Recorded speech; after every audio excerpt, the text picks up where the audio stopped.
I'm 29 years old now, working from home. Hugh and I have been married for 3 years.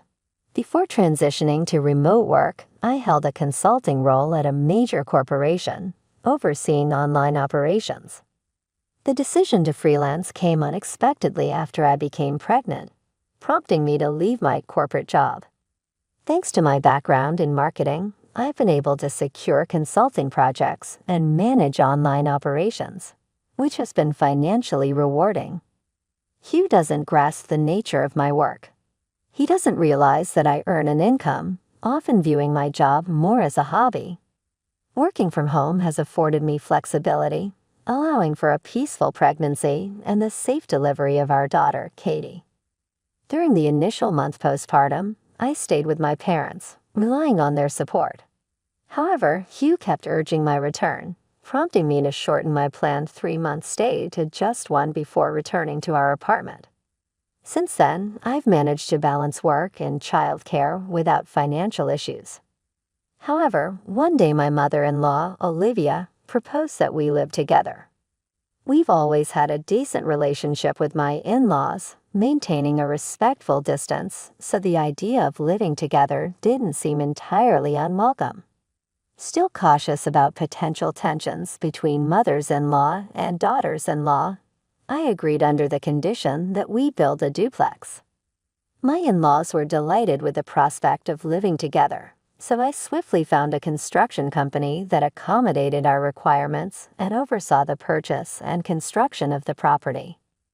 Approximately 6 months after we first discussed living together, our new home was finished. It's a duplex with shared spaces, including a common entrance. The second floor features a small kitchen and living area. It's cozy and the construction stayed within our budget, alleviating any financial concerns I had. When the house was finally completed, my in-laws were overjoyed, and their happiness was reassuring. Olivia enthusiastically volunteered to take care of Katie, which initially seemed like a great help for my work. However, those hopes were quickly dashed once we began living together. Olivia started imposing household chores on me, even during my work hours. She'd barge into my office without regard, demanding, "I'm hungry, make me something right now," or "hurry up and do the laundry. There's dust everywhere." She even guilt-tripped me with, "If you don't clean, my allergies will act up," and complained about Katie's cries, insisting, "She's noisy. Do something about it." These constant interruptions made it nearly impossible to concentrate on work. Consequently, I often found myself working late into the night, struggling to balance work commitments with caring for Katie, which took a toll on my mental and physical health. When I confided in Hugh about Olivia's behavior, he didn't support me. "You're the wife, you should naturally obey," he would say dismissively. His criticisms escalated with each complaint I raised. Even when I asserted, "I'm not just playing on my computer, I'm working seriously," he refused to believe me. Cody, my father-in-law, appeared to echo Olivia and Hugh's beliefs. "Working from home isn't serious. It's more like a hobby," he would often remark, showing little faith in my work. This constant skepticism began to erode my confidence, leaving me afraid that I was worthless and might eventually be abandoned due to my perceived inadequacies. Then one day, when Hugh was off from work and everyone was at home, I was working with Katie beside me when Hugh abruptly burst into the room with a loud noise. "Come to my parents' room right now," he demanded, completely disregarding Katie, who started crying in response to the disturbance. It seemed deliberate. He must have known Katie was there. Frustrated by Hugh's and my in-laws' lack of consideration for my work, I comforted Katie and reluctantly headed downstairs. Entering the living room, I found my parents-in-law and Hugh engaged in an animated conversation. Irritation began to simmer within me, reaching its limit. "What's going on?" I asked calmly, settling down with Katie in my arms. The three of them continued whispering, their secretive demeanor making me uneasy as I waited for them to include me in the discussion. Then Olivia cleared her throat dramatically and fixed me with a stern look. "You need to leave this house," she declared abruptly. I was taken aback by Olivia's sudden statement. "What do you mean, leave?" Was she suggesting I go back to my parents' house temporarily? I asked, trying to steady my voice as I stared back at her, searching for an explanation. "It means exactly what I said," she sneered, folding her arms defiantly. I glanced over at Hugh, hoping for some clarity, but he just kept smiling placidly. Is he out of his mind, or am I losing mine? I wondered silently. Determined to understand, I took a deep breath and calmly asked Olivia to explain her statement. Her eyes gleamed with vindictive satisfaction as she launched into a diatribe with a smile that mirrored Hugh's. "Every day you neglect the housework, let Katie cry endlessly, and just waste your time playing with your computer and phone. I don't know if you're solely relying on Hugh's salary, but you never heed advice, acting like a parasite," Olivia continued. Her laughter rang out as if she found the situation amusing. "I'm sorry if the housework isn't up to your standards, but I do the essentials and Katie is well taken care of." "She's a calm child," I replied, trying to defend myself. "I can't just abandon my computer and phone. I'm working." "Isn't that understandable?" Hugh suddenly fixed me with a harsh glare. "Are you cheating or something?" he accused sharply. I stared back at Hugh, utterly bewildered by his unfounded accusation. "Yes, Jod is cheating," Olivia chimed in, casting a disgusted glance in my direction. Shocked by their accusation, I protested vehemently, "I'm not cheating. I can show you my phone right now." I reached for my mobile, eager to prove my innocence, but Hugh dismissed it with a scoff. "Anyone can manipulate that. You can't be trusted." Realizing arguing was futile, I reluctantly put away my phone. "We don't need someone like you here." "Parasites should leave immediately," Olivia continued her tirade. "Get out quickly," she demanded. I began to consider leaving with my daughter as the only viable option. However, one critical reason held me back: the duplex house. I had financed it, attended countless meetings with the construction company, and meticulously overseen its design. I couldn't simply agree to leave so easily. Besides, the mortgage was still under my name, and I doubted Hugh's salary alone could cover our living expenses if I left. "My income goes too. Can you manage that?" I challenged them, hoping to provoke some reconsideration. Hugh scoffed dismissively. "What income? Don't be ridiculous. We've been living off my salary all this time." His cluelessness almost evoked pity from me. I sighed deeply and turned to Olivia.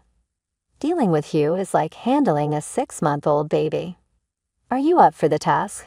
He demands his towels, underwear, and pajamas laid out after his bath, shoes polished daily, shirts impeccably ironed, and suits crease-free. If his morning coffee isn't perfect, he goes off like a volcano. I doubt you could manage his high maintenance." I offered her a chance. "I can do a better job than you, just playing around," I said. Olivia scoffed, dismissing my offer. "Besides, if you leave, he already has someone else in mind," Olivia added smugly, revealing something I shouldn't have heard. "Hugh, what does that mean?" I didn't miss a beat, turning my gaze squarely on Hugh and Olivia. Olivia looked regretful and quickly glanced away. Hugh shot Olivia a stern look and whispered sharply, "Why did you say that? Explain yourself." The reactions hinted that Hugh might indeed have another woman. I fixed a piercing gaze on Hugh, silently demanding an explanation. Uncomfortably, he began to speak. "Apparently, for a few months now, I've been seeing a woman named Carol," Hugh admitted in a low voice. "She's in her early 20s, and she was smitten with me from the start. During a business encounter, after she made her feelings clear, we started dating. Carol is beautiful, poised, and has a great personality," he added with a laugh. I found it hard to believe, considering Hugh's appearance. I couldn't imagine such a young woman being interested in him. How skeptical, I asked Hugh for proof, thinking if this were true, I needed to secure some kind of compensation. Hugh showed me his WhatsApp conversation with Carol. As I expected, most of the messages were from Hugh, suggesting dates and paying compliments. However, Carol appeared uninterested in anything beyond professional matters, responding with polite but brief messages. There were no emojis or informal language, just straightforward replies. Taken aback by Hugh's smug expression, I struggled to find words. Quietly, I captured screenshots of the conversation, transferring them to my phone and saving them just in case they might serve as evidence later. "Then I'll leave," I stated firmly. After everything that had unfolded, any warmth I had felt toward Hugh had evaporated, and I no longer cared about their reactions. "I'm taking Katie with me," I declared, observing Hugh and my parents-in-law. Seeing them displeased by my decision to depart, Hugh's demeanor shifted abruptly. His hands dropped to his sides. "What are you talking about? You can't raise Katie without any income," he objected sternly. "Leave Katie here. Don't be irrational." My parents-in-law chimed in, failing to grasp why I insisted on taking her with me. "As far as I'm concerned, I see no reason to leave my daughter in this situation. I have my own income, and I can't leave her with people who can't adequately care for her. When Katie grows up, she'll work hard, and I'll support her," I continued, trying to reason with them. Hugh interrupted with nonsensical remarks as I spoke further, frustrating me. Why would I leave Katie? What kind of father does he think he is? My anger surged, fueled by Hugh's self-centered remarks. Oblivious to the repercussions, he was even treating our daughter like a pawn. "Fine then, let's settle custody in court. Get a lawyer ready. In the meantime, I'll take care of her." I knew arguing here would only escalate tensions with Hugh and my parents-in-law. Confident in my decision, I resolved to proceed with legal action without hesitation. Once they acquiesced, I wasted no time in making preparations to leave. Over the next 2 days, I remained steadfast by my daughter's side, making necessary preparations. I reached out to the construction company that had built our house, laying out my situation in detail. I inquired about reputable real estate agents to sell the property. Nick, the company president, swiftly allied with me, ensuring they would manage everything. True to his word, they arranged a quick and lucrative sale, surprising me with the house fetching a higher price than anticipated, thanks to its impeccable condition and prime location. Simultaneously, they secured a suitable apartment for my daughter and me, mindful of my budget constraints, but offering a great place at an affordable rate.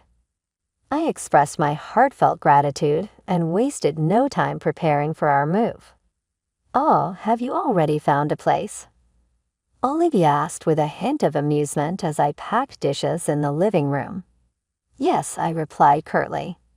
"There's no reason to elaborate." "Well, the one thing I'm grateful for is that you gave birth to Katie," Olivia chuckled before walking away. Despite her unpleasant demeanor, I assessed the apartment. The sofa and dining table, which I had purchased, seemed too large for the new space, prompting me to decide to sell them. The refrigerator, though slightly oversized, I chose to take with me, marking it with a sticker. I labeled all the furniture and appliances I wanted to keep and snapped photos of the items. I planned to leave using my mobile phone on the day of the move. I deliberately chose a time when Hugh and my parents-in-law were out. Hugh was at work, and my parents-in-law had been called away to a community event. Armed with the divorce papers Hugh had given me, I coordinated with the movers to relocate my belongings. I also arranged for the construction company to handle waste removal for the furniture items I didn't plan to take with me. The move progressed smoothly, and within 2 hours, everything was done. A few hours later, I left the house with Katie and began settling into our new apartment. While organizing things, the phone rang. It was Olivia. It was already 5 o'clock in the evening, and I had left before noon, so it seemed she had just realized what had happened. I answered the call cautiously. "Jod, why is the house empty?" Olivia's voice came through flustered and loud over the phone. "I got rid of what I didn't need." "What's going on?" I responded with a laugh. "Well, I bought them myself. I have receipts and other proofs of purchase, so there's no need for complaints." Olivia seemed speechless, responding with nonsensical protests. "Oh, and I sold the house, so please vacate within a month," I added cheerfully. Olivia sounded even more surprised. "Why would you do that?" "The house is in my name since I oversaw its construction and have been paying the mortgage." Olivia tried to argue, but I ended the call before she could say more. Afterward, I received numerous calls from my parents-in-law and Hugh, but I chose to ignore them all. My priority was swiftly settling into the apartment for Katie's comfort, leaving no room for distractions. I also sought legal advice, and all future communications were directed through my lawyer. Months passed, marked by persistent negotiations, and I successfully secured custody of Katie. The reasons were straightforward. I had substantial financial stability, had been Katie's primary caregiver, and my work-from-home setup allowed me to provide ample time and care. Hugh, who had presumed he would automatically gain custody, was stunned and bitterly exclaimed, "I never needed that girl anyway," before storming off in frustration. Relieved to finally enjoy a peaceful life with my daughter, a sense of tranquility washed over me. However, my parents-in-law and Hugh had yet to vacate the house. Uncertain of my next steps, I received a call from the president of the construction company. With resolve, I simply stated, "Please evict them." Understanding the situation, the president chuckled heartily and assured me, "Consider it done," before ending the call. I'm not sure how the president managed to persuade Hugh and my parents-in-law to leave, but it must have been quite a feat. A few days later, I received word that they had moved out, and I was impressed by the efficiency. Even that brought a sense of relief to my heart. However, several months after the divorce, Hugh reached out to me. By then, the divorce was finalized, and my parents-in-law had mostly backed off, so I hadn't blocked his number yet. I immediately regretted not changing my phone number or maintaining the block. "Ah, it's been a while. I was just thinking maybe you were starting to miss me," he said. What is he even talking about? I felt more liberated than ever after the divorce, not having to worry about him. Still, I listened to Hugh's words. Apparently, Hugh had been dumped by Carol and thought I was his only option left. The way he got dumped was quite something. Right after our divorce, he went to Carol and said we could be together now. She responded very coldly, mistaking her professional demeanor at work for something more personal. Hugh even showed up at her home, resulting in a restraining order from the police. I recounted he claimed I dumped her, but frankly, I had no interest in his story. I hung up while he was still talking and promptly blocked him. I blocked all messages and later changed my phone number. Starting fresh from mutual friends, I heard that after the incident with Carol, Hugh had trouble at work and clashed with clients. Eventually, he resigned, struggling financially. He constantly asks various people for loans. Perhaps my parents-in-law are looking after him, but with his modest income, it's unlikely he's leading a stable life. As for me, I'm living a fulfilling life with Katie, focusing entirely on our present, which brings me immense happiness.